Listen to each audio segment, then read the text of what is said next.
Seja muito bem-vindo a mais um episódio do ContadoCast. Eu me chamo Luiz Henrique e hoje vamos falar mais um pouco sobre imposto de renda. Alguns assuntos específicos, como deduções, ações e algumas coisas sobre a Receita Federal. Adilson, tudo bem? Tudo bem, Luiz? Estamos aqui novamente nesse podcast do Contade, onde a gente pode informar aos nossos contribuintes e amigos informações precisas e diretas a todos. Como está a rotina agora do imposto de renda? Já está movimentado? Como é que estão os clientes? Está bastante movimentado, tem muitas novidades, muitas situações a serem feitas. O Gov está dando bastante trabalho, mas faz parte do jogo. A gente tem que estar preparado para esse jogo do imposto de renda, que afinal são 2 meses que se faz um ano inteiro em 2 meses. Todo ano é um desafio, sempre tem alguma mudança, a gente vai se adaptando, né? Exatamente. Bom, uma coisa que os clientes têm bastante dúvida são as deduções. O que pode ser deduzido? São itens essenciais, saúde, educação? Como é que funciona? Quais são esses itens? Você pode deduzir as suas despesas particular com médico, dentista, educação, a sua Unimed, isso você pode deduzir. Se você tiver dependente, é a mesma situação. Claro que todos eles têm um limitador. Educação tem limitador, ou as despesas com médico não tem limite nenhum, desde que você tenha comprovação, porém tem algumas situações que você tem que tomar muito cuidado para evitar de lançar como despesa e no futuro ter que devolver esse dinheiro, que foi uma dedução indevida. E como é que eu posso comprovar essas despesas?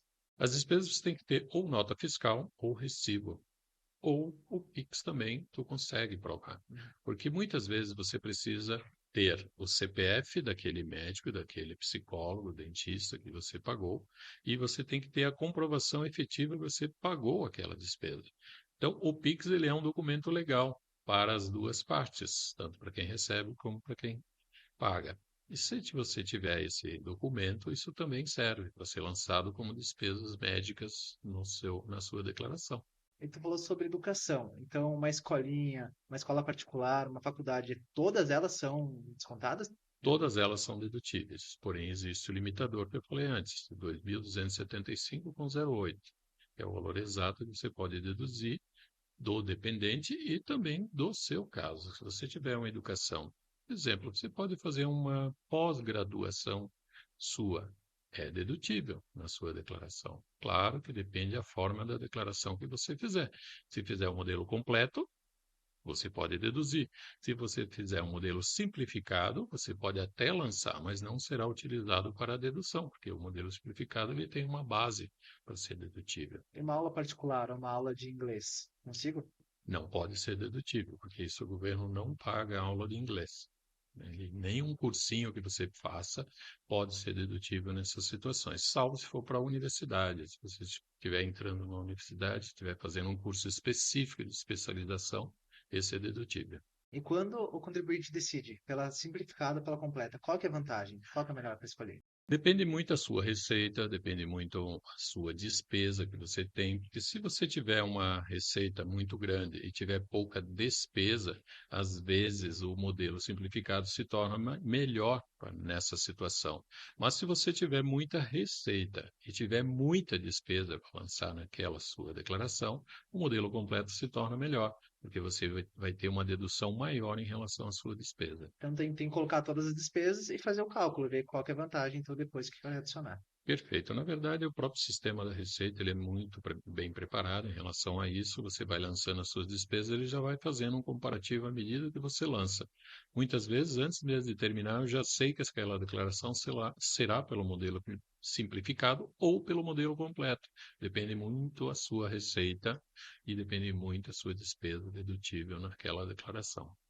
E as pessoas que estão fazendo tratamento com câncer, é 100% dedutível o tratamento? Sim, inclusive tem um certo melhor em relação a isso, embora seja um câncer uma coisa ruim, mas a própria declaração de imposto de renda, se você fizer todo o passo a passo corretamente, a sua receita ela acaba se tornando isenta de imposto de renda. Porque quando você tem um câncer, existe um benefício de se tornar isento as receitas que você tem justamente por causa do câncer. Claro que existe uma série de documentos que você tem que ter, tem que comprovar isso, em alguns casos dá até para buscar os últimos 4 anos de de volta de imposto pago, se você tem uma doença há muitos anos. Basta você conseguir provar no INSS primeiro, é o passo inicial, você tem que provar no INSS que você teve câncer, que você tem câncer, e aí depois o segundo passo é na Receita Federal, onde você vai usar o INSS para provar que você isentou de rendimento. Nem todo o rendimento que você tem seria isento nessa situação. Depende da origem da sua receita, Então, é possível recuperar um pouco de impostos, com certeza. certo? E cada vez mais as pessoas estão investindo na bolsa de valores. Isso dá muita dor de cabeça para declarar?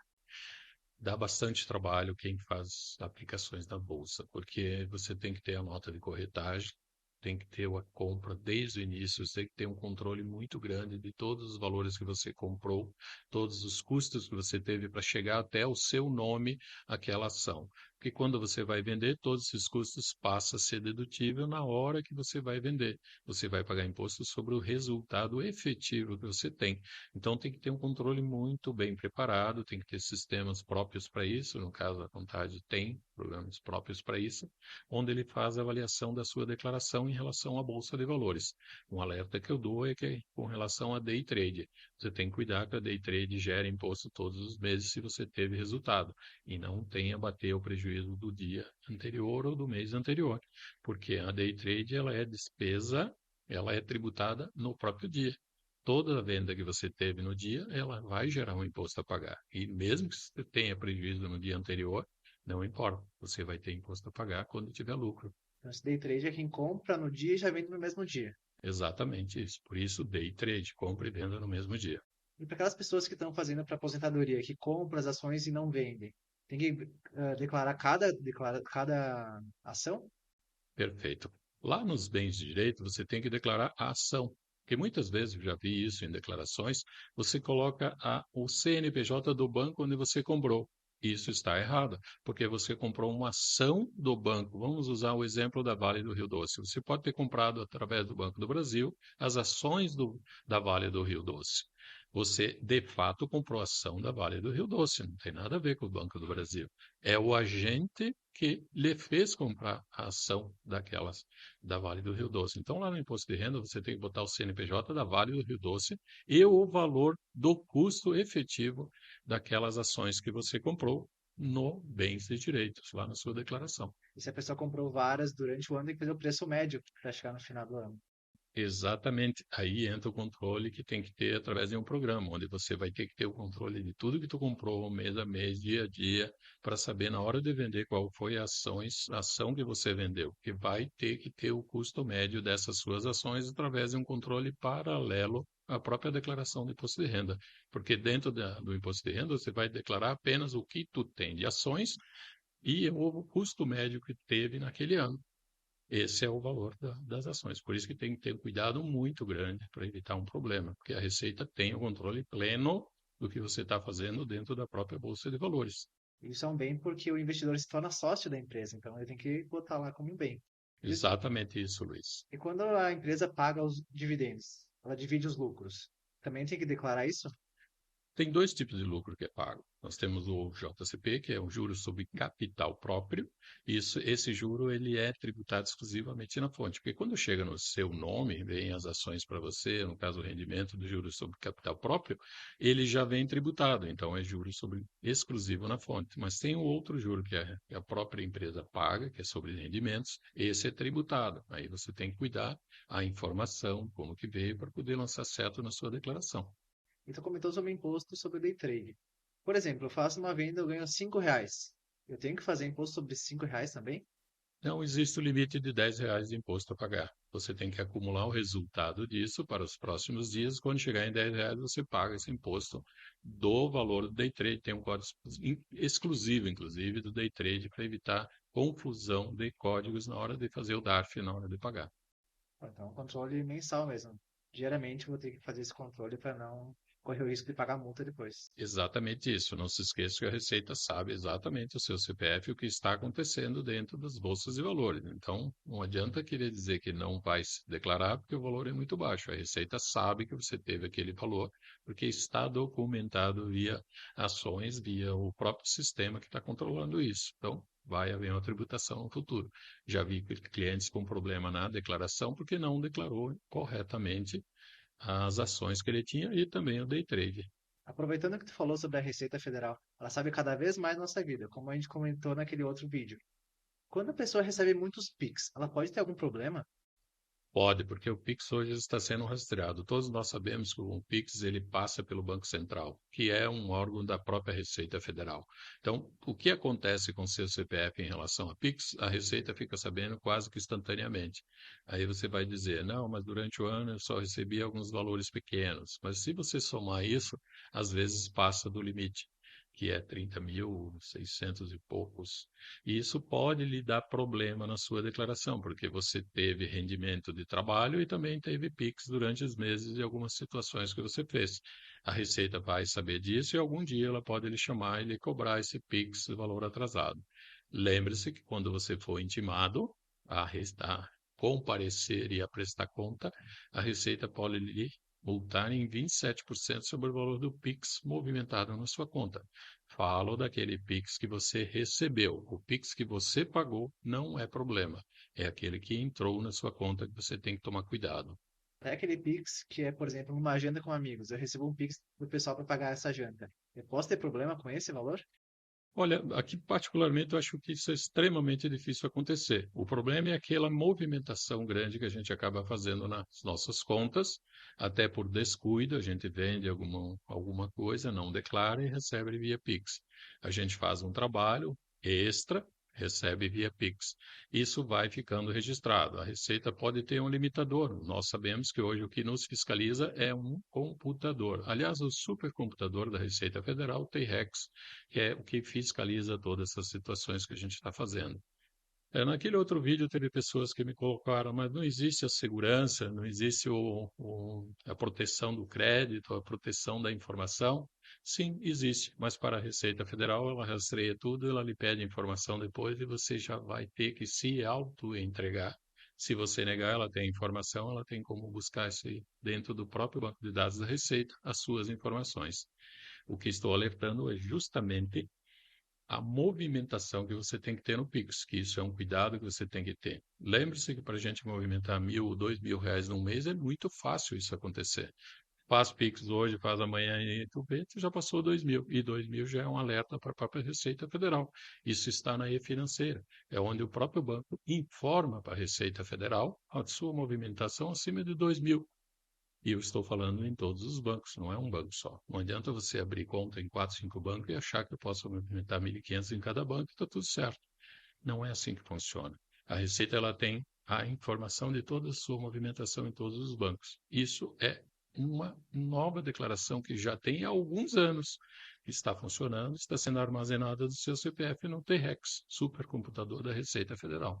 E os MEIs e prestadores de serviço, eles recebem muito Pix dos seus clientes. Como é que eles podem fazer para evitar esses problemas? Informe na declaração do MEI o rendimento que você teve. Está documentado, está declarado, pronto, está resolvido o seu problema. Porque o MEI ele é vinculado ao seu CPF.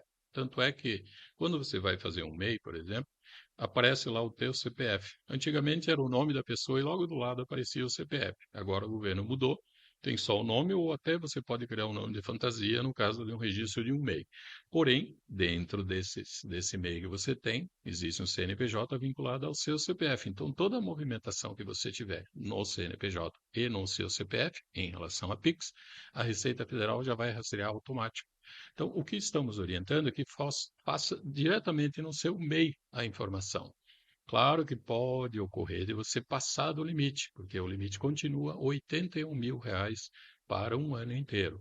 E uma coisa muito importante que as pessoas têm que saber é que se você fizer o registro da empresa na metade do ano, por exemplo, lá no mês de julho, você não tem R$ 81.000 para aquele ano. Você tem proporcional a 6 meses de trabalho do MEI. E eu já vi clientes perderem o seu MEI, o seu limite, porque faturou R$ 70.000 um cliente que tinha 6 meses de empresa. Ele foi excluído do MEI e teve que entrar no Simples no ano seguinte. E tem mais alguma informação que a Receita fica sabendo da gente com as transações que a gente não sabe? Luiz, existe muita informação que a Receita sabe. Hoje, se você compra um carro, o próprio Detran informa a Receita Federal. Se você tem uma conta no banco, uma poupança, a e-financeira informa a Receita Federal. O próprio Pix é controlado pela Receita Federal. Se você faz um registro de imóvel, compra e venda de terrenos que você possa ter, com a declaração de movimentação e declaração de operações imobiliárias, que esse, o nome dele é DOI, para dizer bem a verdade, a Receita já fica sabendo através do cartório essa movimentação que você teve. Então, são muitas informações, além do próprio decreto, que a gente já falou, que é a movimentação no cartão de crédito, além de outras. A Bolsa de Valores, por exemplo, já vai direto para a Receita Federal através do próprio sistema de Bolsa de Valores do Brasil. Então, tudo que você faz envolvendo o seu CPF está sendo levado para a Receita Federal diariamente. Ficar no escuro, não vou declarar, porque eu acho que ninguém vai descobrir. A Receita já sabe tudo da sua vida. Então não adianta ficar oculto, achando que ninguém vai lhe buscar em algum dia, porque você pode, por algum momento, passar de algum limite permitido por lei, e você vai se tornar obrigado a entregar a sua declaração. E no futuro você poderá ter umas dores de cabeça, porque em uma semana eu ainda não consigo liberar um CPF suspenso, por exemplo. Porque acontece isso esse ano que passou, aconteceu diversas pessoas com problemas, porque estava obrigado e simplesmente não quis entregar a declaração. Ouvir o vizinho falou isso, ouvir o outro que falou aquilo, e foi digamos, não vamos ver. E o que estamos orientando é que procure buscar informação precisa em relação ao seu CPF para que você não tenha nenhum risco durante o ano seguinte. E muitas vezes tendo que pagar multa e imposto de renda atrasado. Tivemos caso no ano passado que o cliente teve que pagar imposto atrasado com o CPF suspenso para poder liberar o CPF dele.